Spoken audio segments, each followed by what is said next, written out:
Anda bisa mengecek nomor rekening.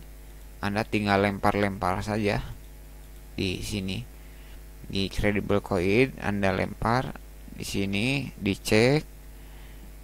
Kalau ada tulisan rekening bank ini pernah dilaporkan penipuan oleh pengguna, harap hati-hati. Apalagi yang melaporkannya di sini ya, di Menkominfo seperti ini. Jika ada laporan seperti ini, hati-hati. Karena kenapa?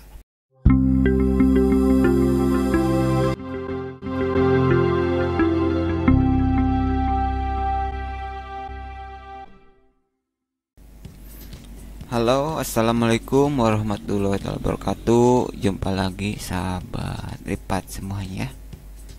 Pada kesempatan kali ini saya mau membahas seputar mungkin apa ya, bagaimana cara mengecek nomor telepon ataupun apa ya, mengecek nomor rekening penipuan. Apakah nomor rekening tersebut pernah digunakan untuk melakukan penipuan daring ataupun penipuan online ataupun transaksi lainnya. Mungkin inti pembahasannya kira-kira seperti itu, bagaimana kita melacak nomor rekening ataupun nomor telepon yang pernah digunakan. Apalagi jika Anda pernah tertipu dengan jumlah yang tidak sedikit. Yang dimana saya membahas video ini karena memang sedang terjadi musibah pada owner Ripat Jaya Motor yang apa ya, tertipu intinya sekitar 9 juta. Untuk kronologinya sebenarnya saya tidak bisa menjelaskannya di sini karena apa ya, karena saya baru hanya belum lengkap mendapatkan data. Besok akan saya jelaskan, tapi di sini saya hanya menggunakan dua data saja sebenarnya, yaitu data nomor telepon dan data nomor rekening. Jadi intinya di sini saya menjelaskan tentang kemudian bagaimana nanti mudah-mudahan jika besok, kemungkinan besok karena sekarang sudah pagi hari, Anda bisa lihat di sini hari Rabu pukul 1. Jadi ini sudah tengah malam saya melakukan perekaman. Jadi dikhawatirkan besok kepanjangan. Jadi saya akan jelaskan dulu tiap bagian-bagiannya biar dipahami. Langkah pertama yaitu sebelum kita melakukan transaksi secara online, alangkah baiknya lakukan beberapa cara yang akan saya sampaikan yang mungkin bisa bermanfaat untuk lain waktu. Di sini ini merupakan nomor rekening yang setelah saya telusuri, memang saya tidak bisa menjelaskannya mendapatkannya dari mana karena dikhawatirkan kepanjangan. Tapi pada dasarnya ini nomor rekening dari Bank BRI yang atas nama Hadariani. Nomor rekening ini digunakan untuk penipuan. Untuk nomor rekening ini saya akan cantumkan di deskripsi, dikarenakan memang nomor rekening ini tidak bisa diindeks di mesin pencari ya. Contohnya seperti ini. Jika kita harap dipahami bagaimana sebenarnya cara kerja mesin pencari saya agar tidak terlalu kepanjangan. Ketika saya ini merupakan teknik dasar bagaimana kita mencari kata kunci agar tidak melenceng si pencari tersebut, si mesin pencari tersebut memberikan rujukan. Contohnya ini merupakan tanda kutip, ini salah satu teknik dasar dari search provider ataupun maksudnya search provider untuk mesin pencari ya. Anda bisa mempelajarinya di Google tentang share provider atau share operator yang digunakan oleh mesin pencari. Untuk share operator contohnya kayak sit.2, nama situsnya apa. Ini untuk mengetahui halaman-halaman yang diindeks oleh mesin pencari ataupun dengan related. Misalnya Anda ingin mencari situs apa yang sangat berhubungan sekali dengan situs tersebut, kemudian untuk mencari link Jadi ada beberapa teknik yang bisa digunakan. Biasanya teknik-teknik ini digunakan dalam dunia internet marketing ataupun SEO ya. Tapi di sini saya langsung jelaskan. Contohnya di sini saya akan melempar nomor rekening ini di Google. Setelah dilempar tidak ada data apa-apa yang ditampilkan di Google, dan ada yang pernah memberikan tutorial seperti ini untuk mengetahui nomor rekening penipu dengan cara melempar nomor rekeningnya ke Google. Menurut saya itu tidak benar. Maksudnya bisa benar, maksudnya oke, itu bisa jadi, bisa iya tidak. Alasannya contohnya setelah saya buat video ini, tentu saja nomor rekening ini akan saya cantumkan di deskripsi YouTube. Alasannya karena deskripsi YouTube itu indeksable. Jadi setiap kata yang ada di deskripsi, contohnya di web saya ya, di ripatsor.com ataupun di channel ini, di channel YouTube saya, nanti saya akan cantumkan nomor ini dan nomor teleponnya. Untuk nomor teleponnya memang sudah tidak aktif, tetapi untuk nomor rekening itu tidak semudah mengganti nomor telepon. Dan ketika Anda mencari seperti ini, oh ini tidak, berarti belum ada yang melaporkan nomor rekening ini. Menurut saya ini cara yang tidak benar seperti ini. Jadi tidak semua data ini akan dibaca Google. Alasannya satu, Anda harus memahami dulu tentang standar robot.txt. Untuk panduannya Anda bisa baca di Wikipedia ya. Sebenarnya apa itu robot.txt? Jadi robot.txt ada perintah bagaimana robot Google, robot mesin pencari, mengindeks suatu halaman. Misal halaman sinilah, di halaman mana, mengindeks suatu halaman, apakah halaman tersebut diizinkan atau tidak. Contohnya halaman-halaman yang ada di Facebook, di Twitter, tidak semua halaman yang di Facebook, di Twitter itu bisa diindeks. Jadi kalau saya jelaskan secara luas ini akan panjang. Jadi intinya tidak semua data yang Anda inputkan di Google akan muncul di Google. Alasannya satu, karena robot.txt. Jadi pada dasarnya robot.txt ini akan diterapkan di semua situs. Contohnya saya copy dulu ya.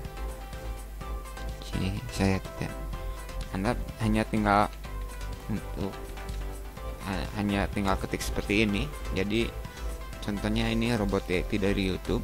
Jika Anda mendapat file ini, jadi seperti ini, user again aja mengizinkan akses ke metadata Google. Disallow itu memblokir. Contohnya ini user again semua. Ini user again tanda bintang ini berarti artinya semua robot baik Bing, DuckDuckGo, Yandex tidak mengizinkan untuk mengcrawl halaman ini. Jadi https://youtube.com/channel /community ini seperti komen tidak diindeks, seperti youtube.com/komen ini disallow. Ini merupakan properti robot.txt yang diterapkan di situs YouTube seperti yang disallow /get video ini di depan ini, di depan slash ini berarti ini youtube.com/ seperti itu ya. Jadi ini halaman login disallow. Jadi ini contoh dasar robot.txt. Cara ini juga diterapkan oleh semua situs rata-rata, terutama portal-portal web. Jadi Anda tinggal hanya mengunjungi seluruh situs. Anda hanya perlu menambahkan robot.txt untuk mengetahui tentang halaman-halaman mana sebenarnya yang disallow. Jadi disallow tidak, halaman yang berhubungan dengan ini tidak diizinkan. Jadi itu standarnya. Kenapa ketika saya mencari ini tidak ada, karena tidak semua informasi Anda temukan di Google. Anda harus memahami beberapa teknik tentang perayapan ataupun indeksable yang digunakan oleh mesin pencari global. Mungkin seperti itu ya. Selanjutnya kasus ini besok akan saya jelaskan. Sebenarnya di sini saya akan menjelaskan nomor rekening ini sudah positif digunakan penipuan. Saya sengaja mempublikasikannya ke YouTube karena sudah didukung oleh bukti. Untuk buktinya nanti besok. Untuk kronologinya di sini saya hanya singkat saja. Lantas bagaimana cara melaporkan ataupun cara mengetahui nomor rekening bisa digunakan? Pada video yang lama sebenarnya saya sudah di sini. Nah, Anda bisa lagi nih yang di judul apa ya? Di apes banget niat mau beli motor ini yang tertibus 11 juta. Ini juga menggunakan nomor rekening dari Bank BRI. Oke, di sini saya akan jelaskan kenapa kasus-kasus penipuan online ini rata-rata ya banyak menggunakan Bank BRI. Sebenarnya ini video yang lama. Sebenarnya mungkin owner saya sebenarnya udah tahu sih sebenarnya.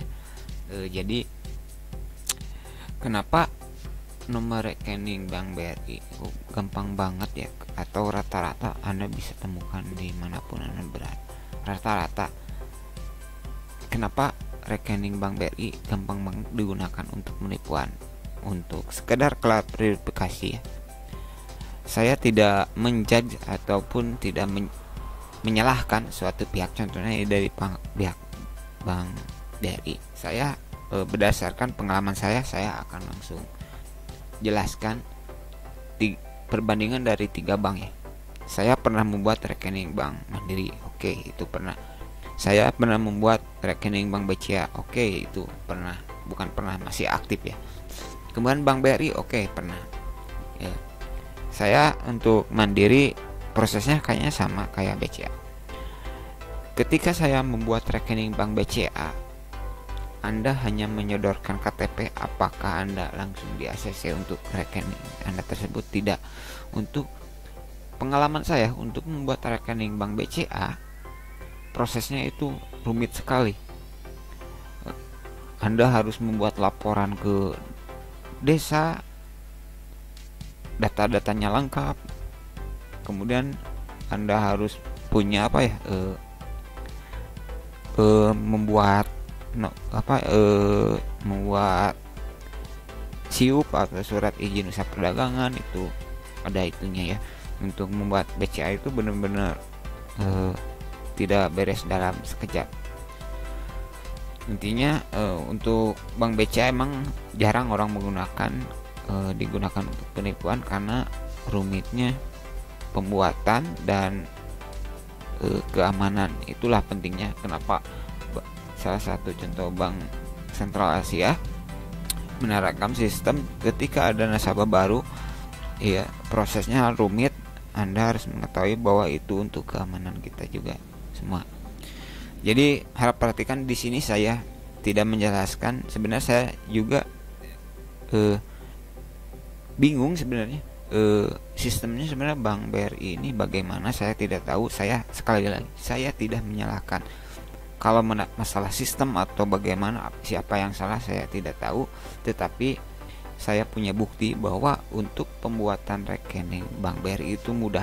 Karena ini beberapa belum hampir 1 tahun saya ya sudah pasti saya tinggal di Tasikmalaya ya, tetapi kebetulan KTP saya itu merupakan KTP dari Tawang, di Kecamatan Tawang. Kemudian saya membuat rekening baru, tetapi bukan di BRI cabang Tawang ya, tetapi di BRI cabang masuk Cidung sih, bypass itu. Kita membuat rekening di sana. Di sana saya hanya perlu menyodorkan KTP saja.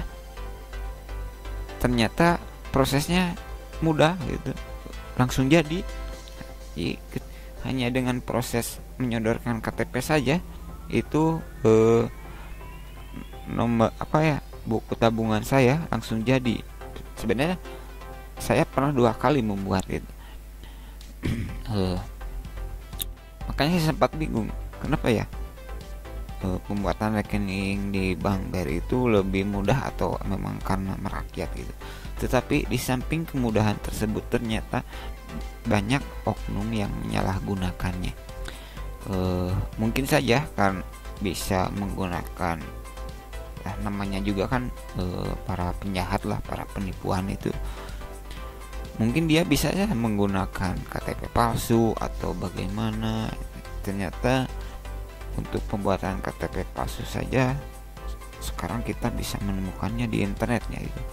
Sesuatu yang sebenarnya tidak boleh. Harusnya situs-situs jasa edit KTP itu harusnya segera ditutup gitu. Tapi saya tidak bisa menjelaskan situsnya apa saja. Harusnya tidak boleh beroperasi dengan menggunakan jasa-jasa tersebut.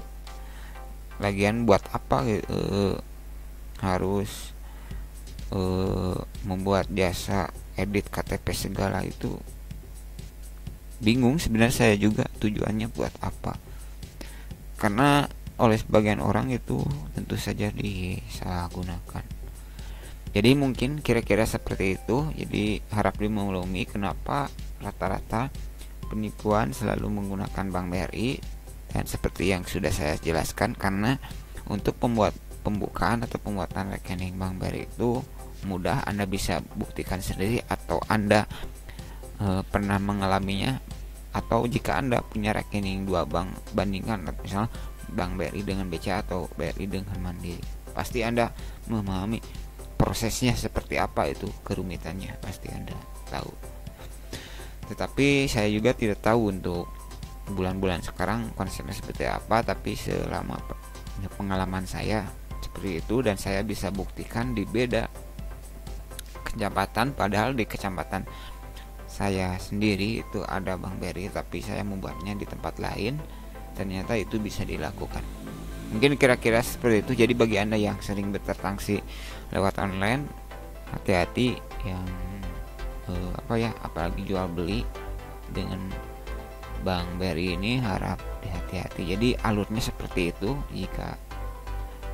Jadi kalau saya tidak jelaskan, jadi nantinya khawatirkan nanti malah Anda tidak memahami alur sebenarnya seperti apa. Itu hanya hati-hati saja bahwa penggunaan Bank BRI untuk penipuan online itu paling tinggi se-Indonesia. Datanya Anda bisa cek di Google saja. Karena saya tidak bisa menjelaskan semuanya. Karena sebelum kejadian sekarang ini, yang tepatnya hari ini ya, maksudnya hari Selasa jam 8 kalau nggak salah. Jadi saya mendapatkan laporan ini sebenarnya terlambat sih, pas sudah tengah malam banget. Itu sudah berapa jam, mungkin orangnya sudah kabur ya. Jadi sini saya baru mendapatkan data ini, saya juga belum tahu kronologinya seperti apa. Ini mudah-mudahan besok bisa saya update. Tadi juga sebenarnya sempat nanya dulu ke owner saya itu, kali aja mungkin punya foto ataupun video ataupun data foto. Sebenarnya saya membutuhkan data foto itu ya.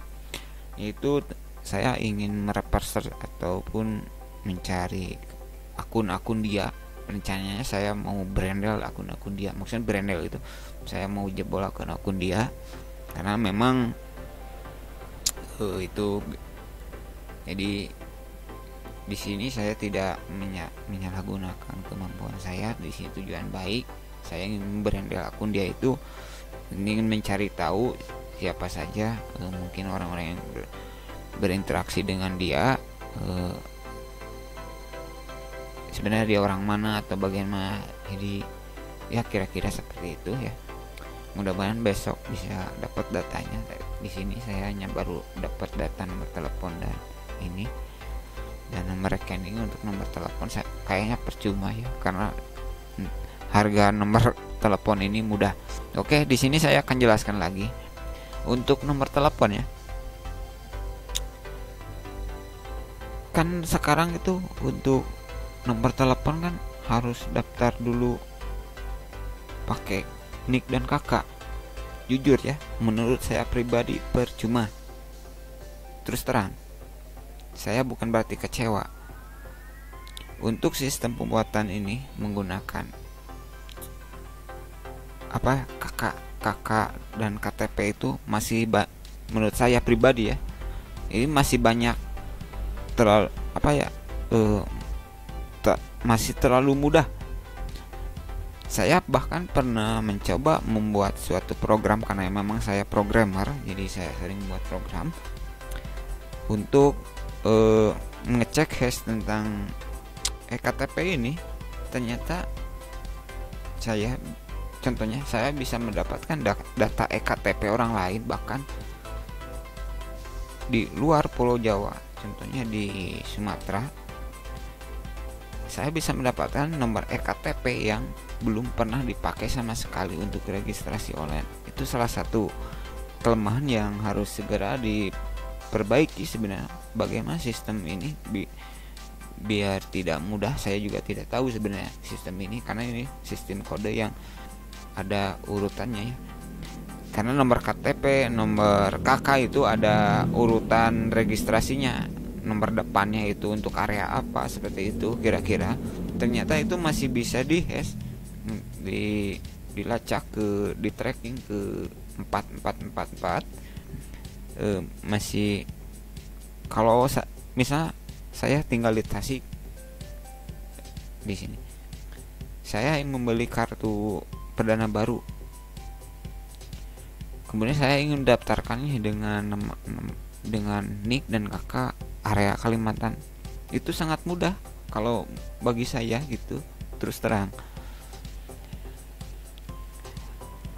Inilah bahkan di YouTube dulu ramai ada NIK KK generator, bahkan sampai pemerintah sampai pernah turun tangan untuk mengatasi hal ini. Karena bahkan di YouTube sendiri sebenarnya cara-cara ini pernah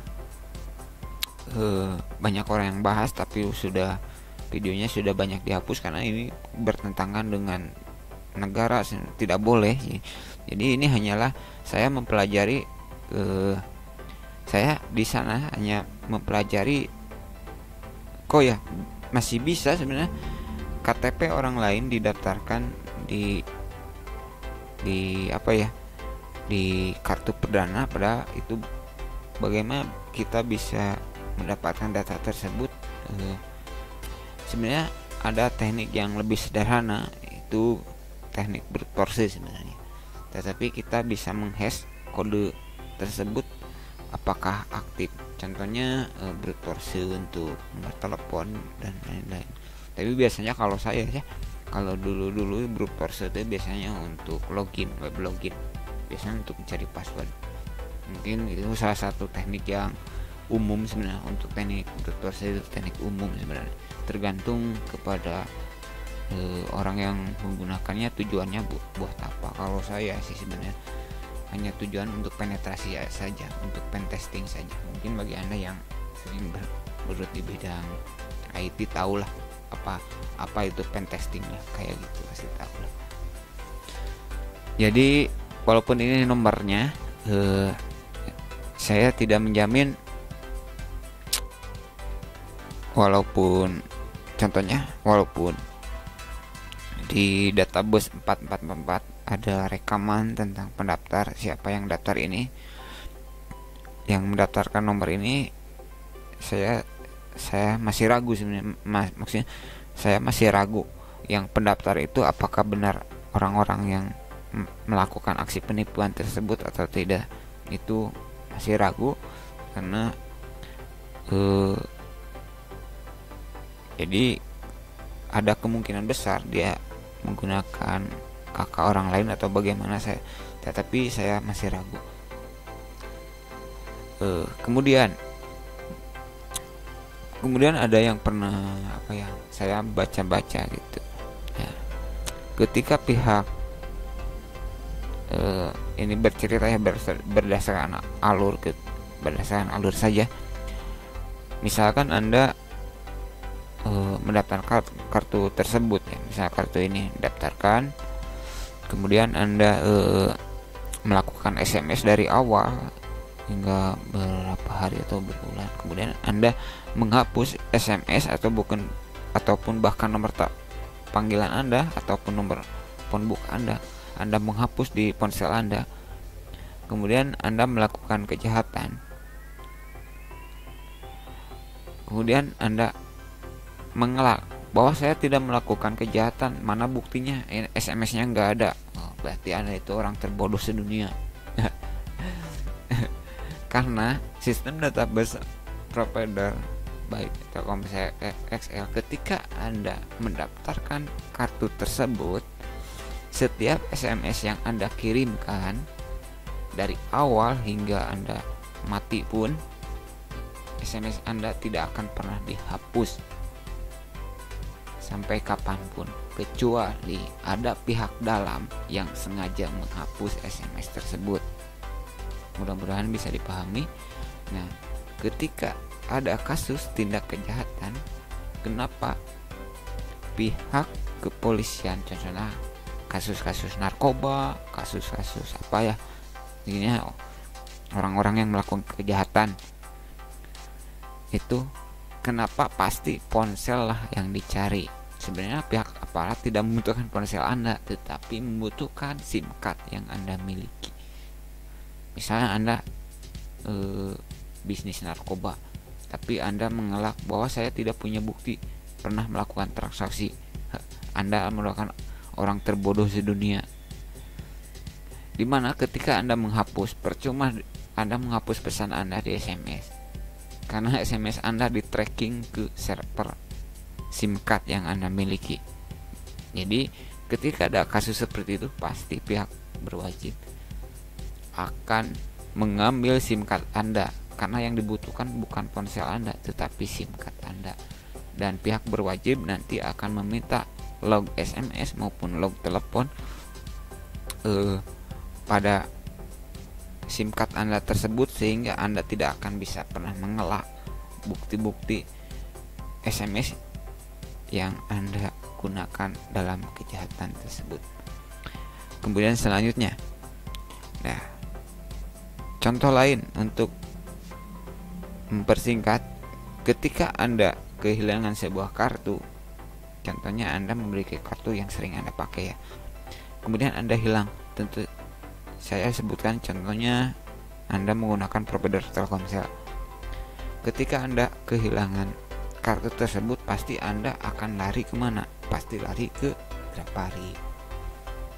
Nah, ketika Anda masuk ke Grapari, saya yakin prosesnya adalah Anda pasti akan diminta beberapa telepon yang sering paling Anda telepon. Paham kan maksudnya?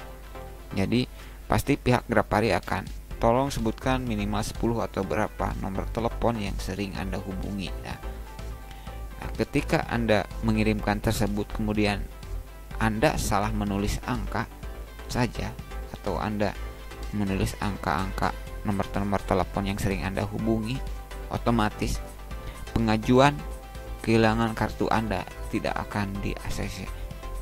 Kenapa bisa tahu? Ya namanya juga operator, pasti tahu lah. Jangankan telepon, SMS aja bisa tahu, walaupun Anda sudah menghapusnya. Jadi intinya begitu ya. Jadi harap dipahami. Jadi sistemnya seperti itu. Jadi kira-kira seperti itu. Jadi ini sebenarnya ada sih data transaksinya tapi memang yang berhak untuk membuka data ini kan harusnya ini operator, tetapi ada konsep berdasarkan sistem aturannya bagaimana cara membuka SMS dia, telepon dia, kan itu bukan hak saya. Tapi di sini saya jelaskan bahwa ini positif digunakan penipuan, dan ini juga nomor rekening atas nama Hadariani dengan nomor rekening ini, atau Anda bisa melihat di deskripsi, ini juga nomor rekening positif digunakan penipuan. Jadi video ini saya jelaskan kenapa penipuan. Jadi ketika saya membuat video ini, jadi kita tidak boleh asal-asalan membuat laporan ya, karena jika kita membuat laporan apalagi secara online gitu ke situs kepolisian atau kemana, ke OJK atau di mana, contohnya Anda membuat laporan ke di sini ya, ke Kementerian Komunikasi dan Informasi Republika, terus ke Kredibel.id, ke situs lapor.go.id. Ini merupakan situs rujukan dari Kapolri yang dikembangkan oleh Kantor Staf Presidenan dan Kementerian PAN-RB dan sama Ombudsman Republik Indonesia. Kemudian Anda juga bisa melaporkan penipuan di OJK, nanti akan saya jelaskan. Jadi agar lebih mudah dipahami dulu alur-alurnya. Jadi jika kepanjangan mau dipaparkan, sehingga dengan demikian Anda bisa memahami dengan alur-alurnya gitu. Oke, di sini saya tutup dulu. Dan untuk video yang pernah saya jelaskan di sini ada, Anda bisa baca di udah satu bulan ya videonya, berarti sudah lama. Oke, untuk selanjutnya sekarang kita bagaimana mengetahui apakah nomor ini pernah digunakan untuk penipuan. Kita bisa kita mulai dari mana yuk? Kita mulai dari di sini saja. Nah, untuk mengetahui nomor rekening apakah pernah digunakan untuk penipuan, ini sebenarnya tergantung dari korban apakah pernah melakukan pelaporan atau tidak. Intinya di sini saya akan menambahkan laporan baru bahwa ini digunakan untuk penipuan, dan harap hati-hati ketika Anda memasukkan data pelaporan tentang penipuan. Anda tidak boleh gegabah untuk iseng-iseng melaporkan nomor rekening yang justru tidak bersalah. Alasannya karena sederhana, Anda nanti terkena pencemaran nama baik, itu tidak boleh ya. Di sini saya menggunakan ini, dan saya berani melakukan ini karena memang ada penipuan. Jadi mudah-mudahan ini bisa diketahui oleh pihak Bank BRI terutama dengan sistem mekanisme pembuatan rekening bank harusnya lebih diperketat. Jadi ketika Anda membuat laporan penipuan, Anda tidak boleh sembarangan, apalagi asal-asalan memasukkan nomor rekening bank, karena nanti Anda justru bisa berhadapan dengan hukum tentang pencemaran nama baik. Oke, di sini saya pilih dulu ya nama banknya. Walaupun tidak tahu, tapi saya tahu ini Bank BRI. Dan ini bukan Bank BRI dari Pulau Jawa. Kita langsung masukkan nomor rekeningnya bank ya. Apakah nomor rekening ini pernah digunakan atau tidak, langsung kita periksa. Mudah-mudahan pernah ada orang yang melaporkan. Oke, tunggu sebentar. Ketika saya menginput data ini, saya menggunakan koneksi internet asli. Jadi ketika Anda melakukan pelaporan ini, diharapkan Anda tidak menggunakan proxy ataupun VPN dan SSH atau sejenisnya. Kenapa ya? Kita coba lagi. Nah, tunggu sebentar.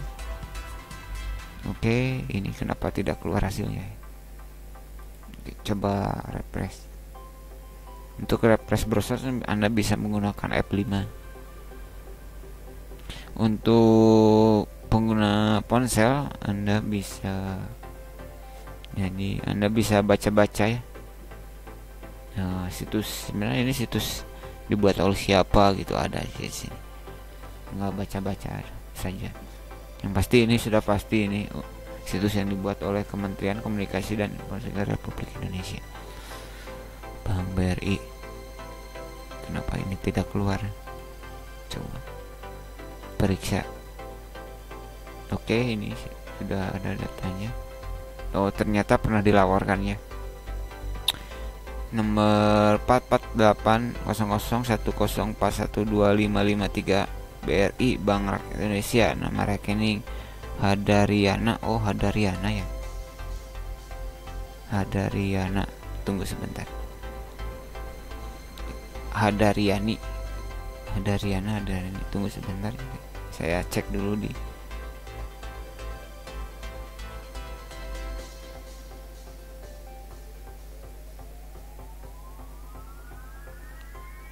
4480010415533 BRI.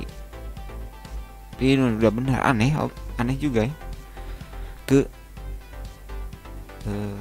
Mungkin besok saya akan, tapi yang dari teman itu ke rekening Hadariana,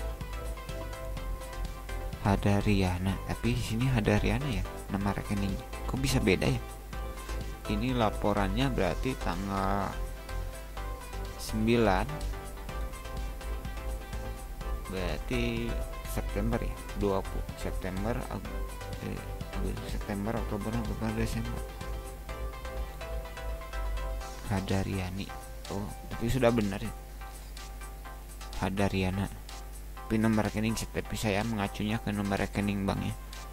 Karena untuk nomor rekening bank itu tidak mungkin kalau ada yang sama menurut saya gitu. Lucu saja kalau ada nomor rekening bank sama gitu. Gak mungkin. Ternyata ada pernah laporan nih pada tanggal 27/09/2020, berarti masih baru ya, berarti sekitar September.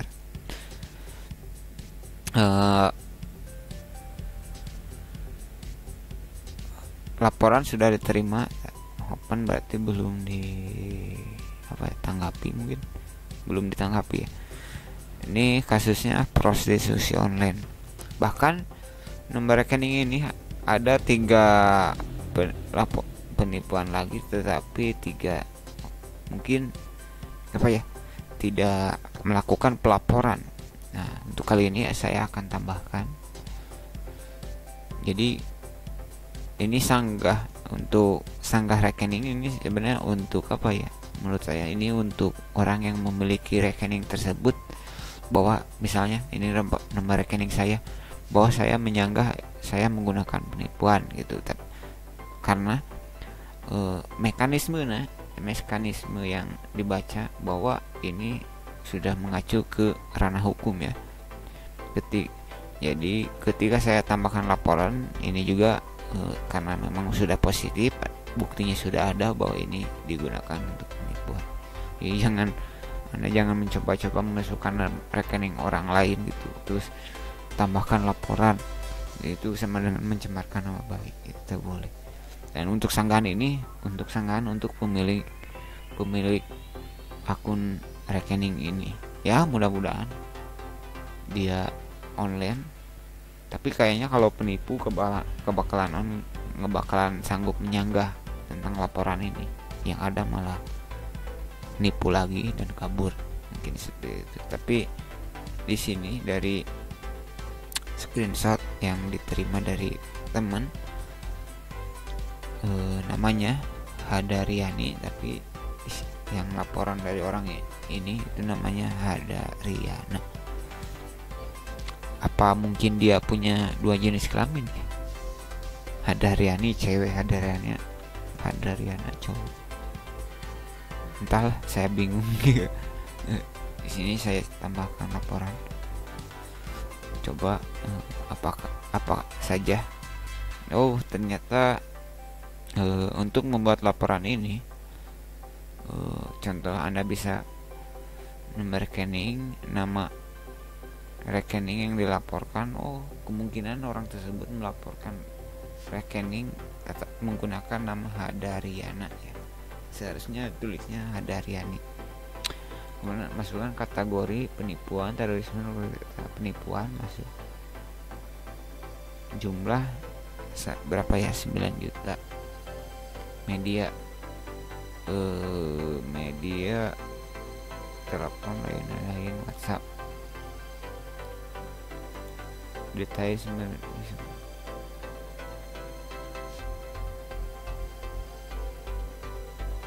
nomor telepon ini. Tuliskan kronologi berdasarkan waktu. Ini kronologinya harus ditulis. Gimana? Lampiran bukti, make gambar 5 file contoh bukti lengkap dari scan bukti. Ini. Berarti saya tidak bisa. Ini bukti, emang harus ada bukti. Saya tidak bisa melaporkannya sekarang. Ternyata besok karena ownernya sudah tidur ya. Besok saya akan buatkan sambungannya. Jadi saya akan langsung ke cara input cara input. Jadi ini alur-alurnya Anda harus misalkan bukti itu kan namanya juga harus ada buktinya. Jadi ketika Anda melaporkan penipuan harus ada buktinya. Oke, ini saya tidak bisa ini sekarang, saya lanjut besok yang ini. Kita coba di Credible ID. Kita coba nyari ini. Jadi sudah positif ya di nomor ini pernah ada yang melaporkan tentang pada prostitusi online. Ternyata tidak semua orang tertipu itu melaporkan kejadiannya ke situs Menkominfo, ke situs Kepolisian Republik Indonesia. Tidak ya. Seharusnya jika Anda tertipu, setidaknya masukkan data-data laporan Anda sehingga nanti biarkan pemerintah yang menindaklanjuti, pihak kepolisian yang menindaklanjuti, pihak OJK menindaklanjuti, pihak Menkominfo yang menindaklanjuti tentang laporan-laporan tersebut.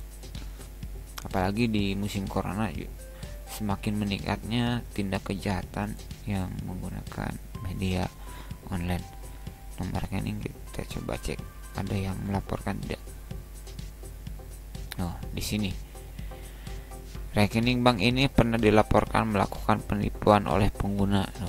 Sudah ada yang melaporkan. Oke, bentar. Ternyata di sini tidak banyak. Ternyata di sini banyak yang melaporkan. Jadi dengan cara seperti ini Anda bisa mengetahui sebelum Anda melakukan transaksi apakah nomor rekening tersebut pernah digunakan atau tidak. Oke, di sini saya kalau coba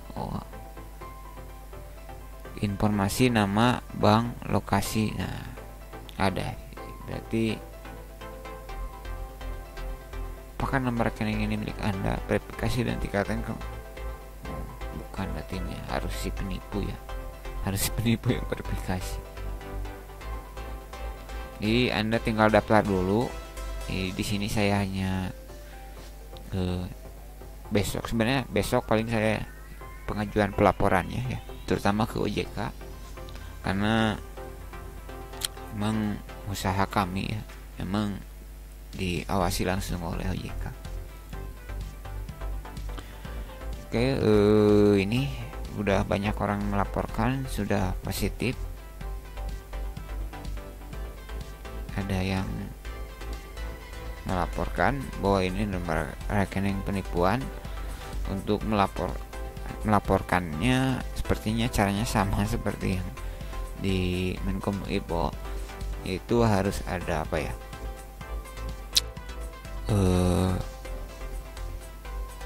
alur-alurnya ya.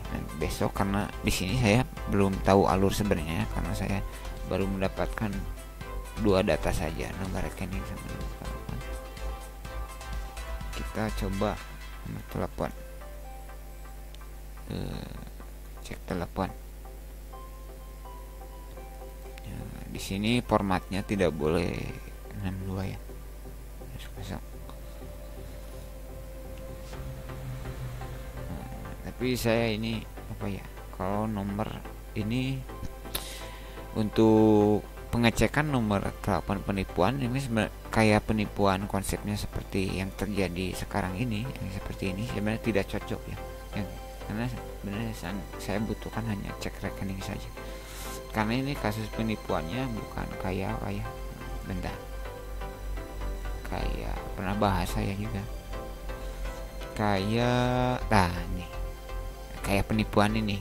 Kalau kayak penipuan SMS undian berhadiah, ini cocok banget nih. Anda bisa mengeceknya di sini atau melaporkannya di sini. Ini cocok banget. Jadi untuk kasus yang menimpa owner saya ini, cocoknya hanya rekening saja ya. Ini untuk nomor telepon lebih cocok lagi. Kalau kasusnya kayak dapat SMS undian berhadiah, kan itu konsepnya beruntun lewat telepon begitu. Kemudian untuk di Kepolisian Republik Indonesia, sebenarnya caranya sama. Anda tinggal daftar dulu, nantilah besok saya akan daftar. Di sini Anda harus meletakkan judul laporan, isi laporan, tanggal kejadian harus benar-benarnya, jangan ngasal. Kalau ngasal nanti malah Anda yang ditangkap. Kedua, pilih kategori laporan, upload lampiran. Jadi upload lampiran ini bukti lah. Kalau misalnya bukti transaksi, jadi nanti besok saya akan minta untuk bukti-buktinya. Jadi ini lapor ini situs yang dikelola oleh Kepolisian Republik Indonesia, yang dikembangkan oleh Kantor Staf Presiden, Kemenpan RB, dan Ombudsman Republik Indonesia. Oke. Ini yang ketiga. Jadi satu, bisa Anda menggunakan situs ini. Anda perhatikan ke cekrekening.id. Kemudian Anda bisa menggunakan situs kredibel.co.id. Kemudian Anda bisa menggunakan situs laporan dari Kepolisian Republik Indonesia lewat laman lapor.co.id. Kemudian Anda juga bisa melaporkan penipuan online menggunakan ojk.go.id, tetapi menggunakan email. Caranya, Anda untuk melaporkan penipuan ke OJK, Anda harus menggunakan lewat email, yaitu emailnya konsumen@ojk.go.id. Ini emailnya ya. Jadi Anda buka Gmail, misalnya buka email, ini banyak yang masuk grup. Ini pemberitahuannya ke sini semua.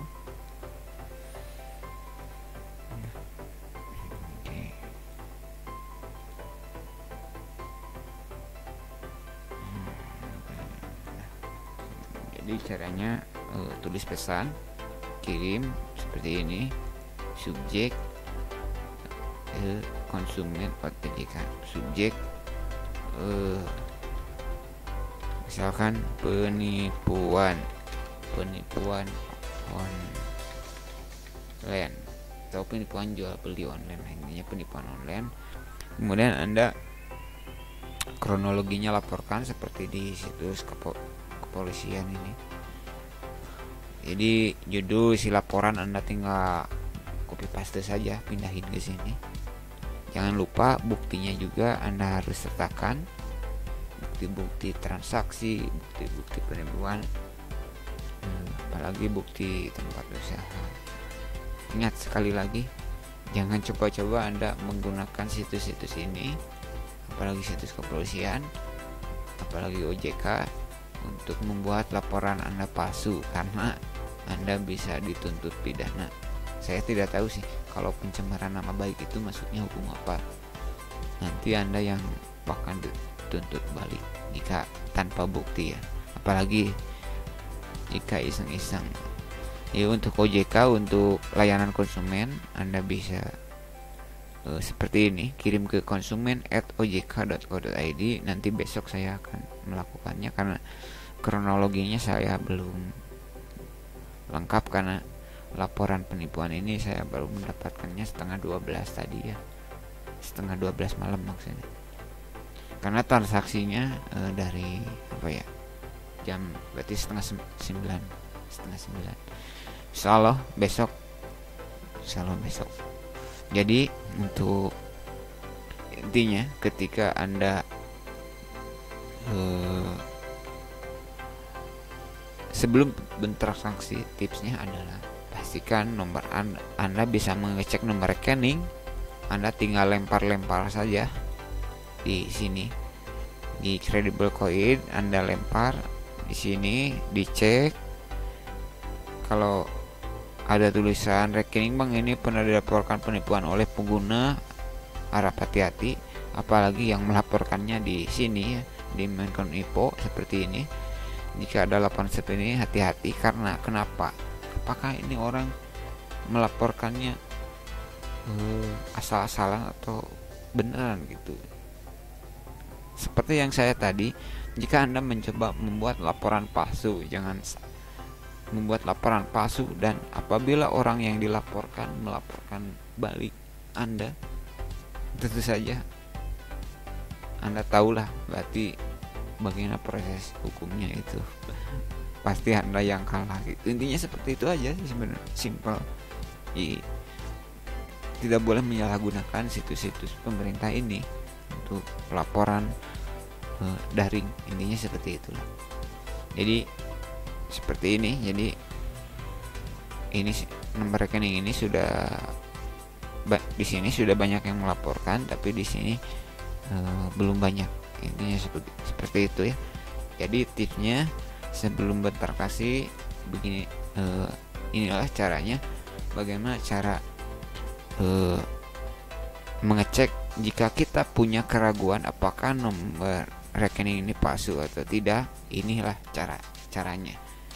Maka jika Anda punya pernah tertipu, jangan sungkan-sungkan untuk mengisi data ke situs-situs milik pemerintah ini. Ya, mudah-mudahan jika beruntung, mungkin laporan Anda akan ditindaklanjuti, ataupun setidaknya dengan memasukkan data ini bisa menghindari agar orang lain tidak bisa menjadi korban selanjutnya. Oke, karena saya datanya tidak lengkap, jadi saya tidak akan mengajukan laporan untuk malam ini. Jadi saya akan lanjutkan besok, dan saya akan buatkan videonya bagaimana proses pelaporan ini. Terutama saya belum mempunyai data tentang siapa penipu ini. Mudah-mudahan nanti ke depannya untuk video selanjutnya saya bisa melacak ini sebenarnya penipu sudah berapa kali interaksi, apakah dia punya akun media sosial atau tidak.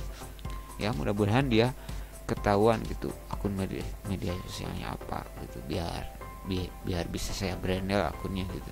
Ya, mungkin itu saja dulu informasi kali ini. Jadi caranya bisa menggunakan 4 situs ini. Anda bisa melaporkan di Menkominfo di situs ini, di cek rekening.id, Anda bisa di credible.co.id, bisa untuk tentang situs ini Anda bisa sini. Pastikan Anda sudah daftar, karena saya belum daftar, nanti saya besok daftar sekalian.